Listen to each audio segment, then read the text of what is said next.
इस कहानी का नाम है अंधेरे का किराएदार। भाग एक। नई शुरुआत।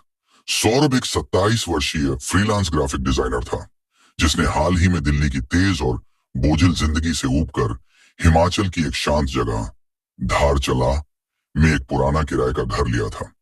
गांव की सीमांत बस्ती में बने उस घर का किराया बेहद कम था और मकान मालिक ने बस एक बात कही थी, घर में अकेले रहना और रात 11 बजे के बाद बाहर मत निकलना।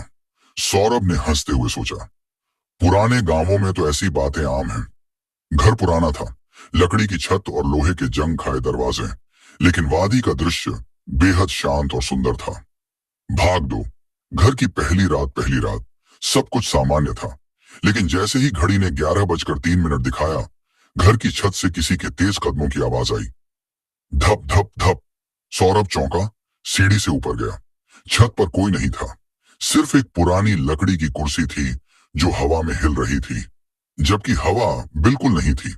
उसने खुद को तसल्ली दी, शायद कोई जानवर होगा। भाग 3। वो नीचे मत उतरे। अगली सुबह गांव के चाय वाले बूढ़े ठाकुर राम ने सौरभ को देखा और बोला, उस मकान में रहने वाले बहुत नहीं टिकते।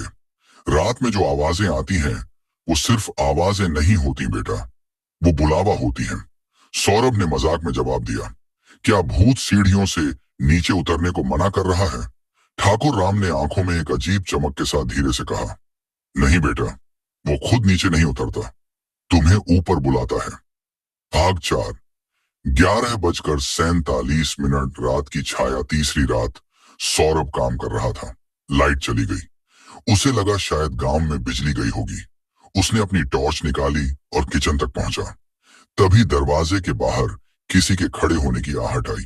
वो दरवाजे के पास गया और तभी एक साया पूरी खिड़की ढकते हुए बाहर से खड़ा दिखा, एकदम स्थिर। कोई हरकत नहीं, कोई आवाज नहीं। सौरभ का गला सूख गया।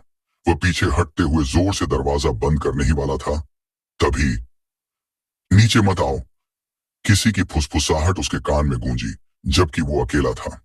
भाग 5। मकान की पुरानी फाइल। अगले दिन उत्सुकता के चलते वह गांव के पंचायत ऑफिस गया। वहां की पुरानी फाइलों में उस घर के बारे में एक रिपोर्ट थी। 2004 में एक कलाकार उस घर में रहता था। एक दिन उसकी पेंटिंग्स में अजीब अंधेरे चेहरे दिखने लगे। उसने खुद को छत पर फांसी लगा ली, लेकिन उसकी लाश कभी नहीं मिली, सिर्फ कुर्सी झूलती पाई गई। भाग 6। आधी रात का दरवाजा। 5वीं रात। सौरभ ने हिम्मत की। उसने कैमरा छत पर लगाया और खुद छुपकर नीचे से देखने लगा। रात 2 बजकर 13 मिनट। दरवाजा अपने आप खुला। छत की सीढ़ियों से नीचे उतरते हुए एक परछाई दिखी। परछाई के पैर जमीन से 2 इंच ऊपर थे। सौरभ ने कांपते हाथों से कैमरा चेक किया। उसमें कुछ नहीं था, पर सौरभ ने देखा था। भाग 7। आईना जो छुपा सच। अगली सुबह बाथरूम का आईना अजीब तरह से फटा हुआ था।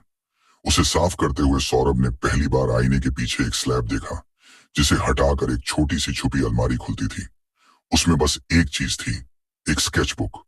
उसमें वो ही चेहरा था, स्याही से बनी काली आंखें, लंबी गर्दन, और नीचे लिखा था, वो मुझे हर रात ऊपर से देखता है, पर अब मैं उसे नीचे ला चुका हूं। भाग 8। छत की अंतिम सीढ़ी। सौरभ ने तय किया, अब बहुत हुआ, मुझे सब देखना है। रात 11 बजकर 55 मिनट। उसने खुद को कैमरों और टॉर्च से लैस कर छत पर चढ़ने की तैयारी की। जैसे ही उसने पहला कदम छत की सीढ़ी पर रखा, घर का माहौल बदल गया। लाइटें झपकने लगीं, दरवाजे खुद ब खुद बंद होने लगे। आवाज आई, उसी ने तुम्हें बुलाया है, अब तुम नहीं जा सकते। भाग 9। छत पर जो था, छत पर पहुंचते ही वो ठहर गया। वहां एक बूढ़ा आदमी कुर्सी पर बैठा था, पर चेहरा नहीं दिख रहा था। आसपास हवा नहीं थी, पर उसकी दाढ़ी उड़ रही थी। सौरभ बोला, तुम कौन हो? जिसे तू देखता रहा वो मैं नहीं, अब तू मुझे दिखेगा, हमेशा।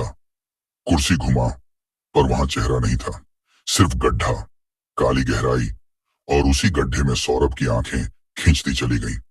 भाग 10। अंत या शुरुआत। सुबह पुलिस को सौरभ का कैमरा मिला। उसमें आखिरी वीडियो चल रही थी। सौरभ कैमरे की ओर देखता है और कहता है, अगर ये वीडियो मिलती है तो इस घर की छत पर मत जाना, मैं अब नीचे नहीं आ पाऊंगा, और जो ऊपर है वो अब नीचे है। गांवों वालों ने वो घर फिर किराए पर नहीं चढ़ाया और रात 11:03 पर आज भी वो कुर्सी झूलती है।